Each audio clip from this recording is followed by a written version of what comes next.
আমাদের এই আন্দোলনের প্রাথমিক বিজয় হিসাবে দেখছি।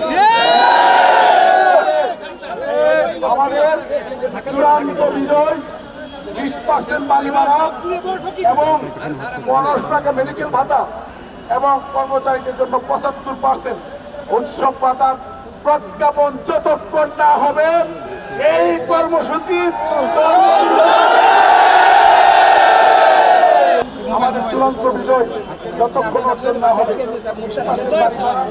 এবং 15 টাকা মেডিকেল ভাতা এবং 75% উৎসব ভাতা প্রজ্ঞাপন যতক্ষণ না হবে ততক্ষণ পর্যন্ত এখানে অনশন অবস্থান কর্মসূচি এবং আমাদের কর্মবিরতি শ্রেণীকক্ষে না ফিরে যাওয়া সকল কর্মসূচি একসাথে অব্যাহত।